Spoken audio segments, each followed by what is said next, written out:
5th and 6th grade chorus. I just wanted to make a quick video just first of all to wish you a great summer and say that I'll miss you this summer, and just a quick goodbye before we sign off for the school year, and then just to kind of review some of our important chorus vocabulary that we learned this year and our songs that we did.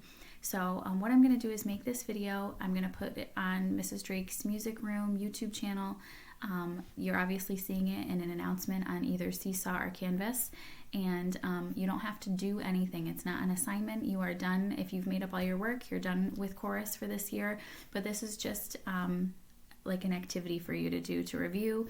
And what I'm also going to do is put this video in a slideshow on Quaver. So when you sign into Quaver using your Quaver name and password, you will see this in your assignments, and it's going to be there for you all summer, so you can access it whenever you want. So I'll put the video in there along with some songs, games, activities, some things that I think you might enjoy over the summer on Quaver. Okay, some of the stuff like we've been doing, the song brush, things like that, I'll put those things in there. And so it's just something, if you get bored over the summer and you want to do something musical, you can sign on and that'll be there for you. Okay, so again, this is not an assignment. This is just me signing off with you for the summer. And so real quick, let's review our vocabulary and our songs that we did this year. All right, guys, so this is just review of the vocabulary and things that we learned this year. A lot of this stuff we just learned through learning the concepts in different songs. It's not necessarily something that we sat down and said, okay, this is rhythm, this is harmony, this is around. It's stuff that we kind of talked about as we learned our songs in chorus this year. So obviously, we know what solfege is. This is how you label your sight reading. This is how we do our sight reading at the beginning of every class.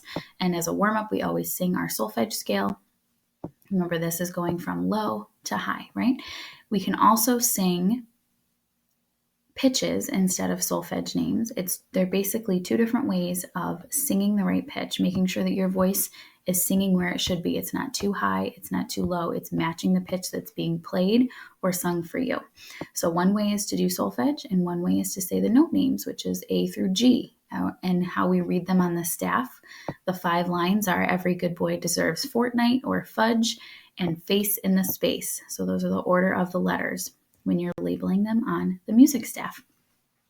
We went over rhythm. This is something, obviously, when we are constantly reading our music in chorus, so you see these rhythms all the time. Sometimes we isolate them depending on if they're new to us or not.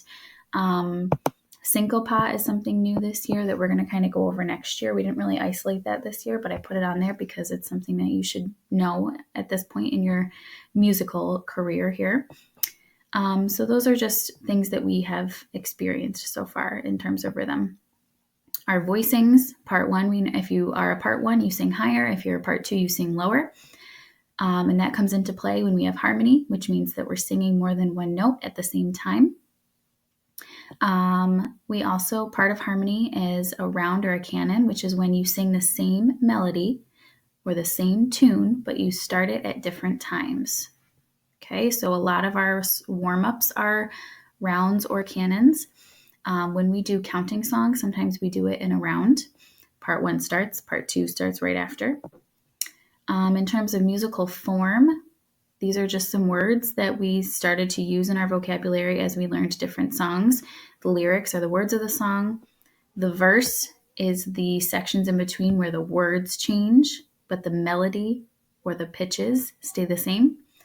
The refrain or the chorus is the main tune of the song, and the words and the melody always stay the same.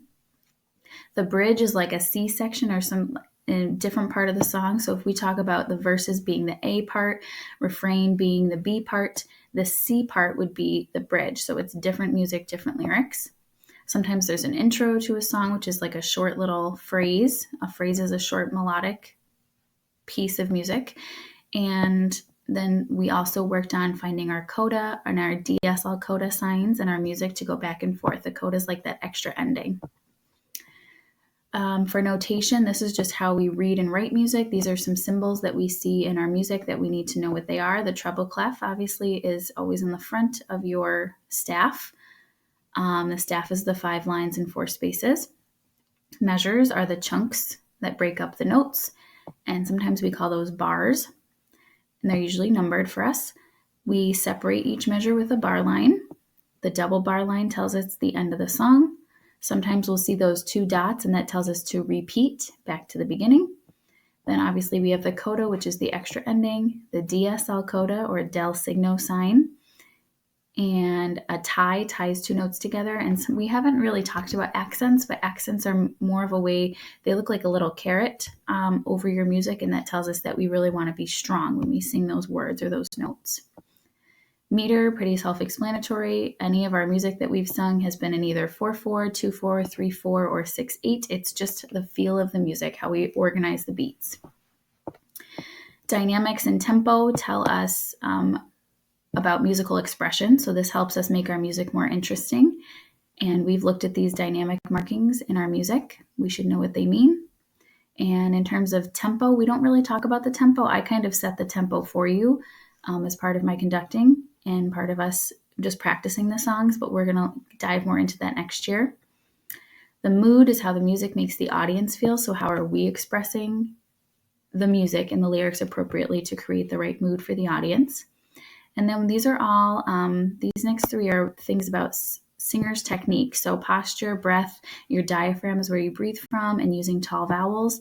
Blending is where we really need those tall vowels. It's when we match our volume and our vowels to the rest of the group. Articulation means that we're pronouncing the words so the audience can understand the words. So when I tell you to give me more T's or K's or M's, that's what I'm talking about. And then these are just 2 that we should know, sight reading and warm-ups, and we know what those are. So these were some of our warm-ups this year that we really liked. I'm just going to kind of scroll through these. This is our typical warm-up, and sometimes we did a lot of these, and sometimes we only did a couple, depending on the timing. I know you guys really liked The Grand Old Duke of York, Come Follow Me, The Ghost of John. We did that one around Halloween time. And these 2 games that we did, I know you guys really like I Let Her Go Go. We were planning on playing that this year, but we definitely will play it next year. And then here's all of our songs that we did. These were the 3 from the winter concert. And then these were the 4 that we were practicing for the spring concert. So I've linked all of them. Some of them are different arrangements of the songs than what we were doing in class, but they were what was on YouTube. So what I'll do is I will put this link to this whole document in the description below this video so that you can click on it and then get to the YouTube links if you want to sing through your music. I will also put these on that Quaver slideshow too if you want to check that out. Okay guys, so I just wanted to quick help you log into Quaver as well so you can access these things if you want. In the announcement, I posted a link to get to Quaver, which will bring you here to this page. And then I also posted a link to your Quaver names and passwords. Your Quaver name is your first name, capital, and your last name, initial, capital as well. If you have apostrophes or anything in your name, I also included those. So be very careful. That might be why some of you have trouble logging in.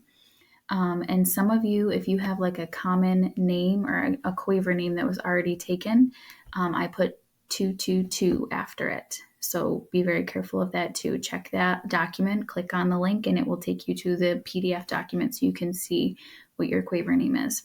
So you type that in here. And then your password is music, okay? All lowercase, no spaces, no anything, all right? So when you log in, you are going to go to, now I'm going to use I'm going to use the student example, so don't pay attention to this right now. Okay? When you log in, you're going to go to assignments, okay?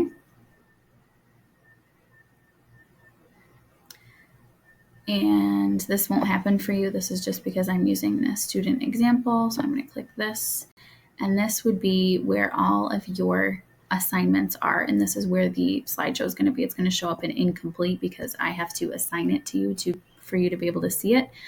So it will be red, but again, it's not anything you have to do. It's just something you can access. So for example, in the red, you would click on it and then you'd click launch over here and it would pop up. Okay? If you have any questions, let me know. All right, chorus singers, so I just wanted again to give you some review from what we did this year, give you the links to our chorus songs so you can sing them at home if you want to. Again, hop on Quaver and check out the slideshow. They're all in there as well, but there's some really cool songs and activities in there too that we haven't done in class, so you might want to check out. All the creatives are in there as well, so you can make your own music. You can save as many as you want.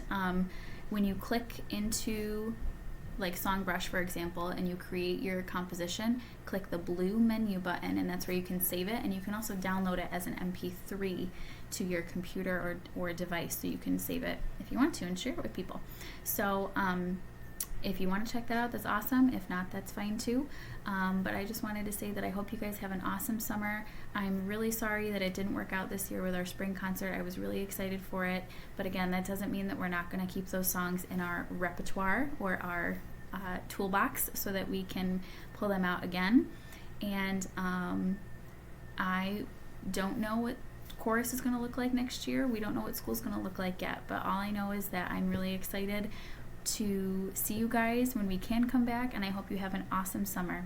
Keep singing healthily with your voice, save your voices, and listen to some new music, branch out, and get your family members to sing too, okay?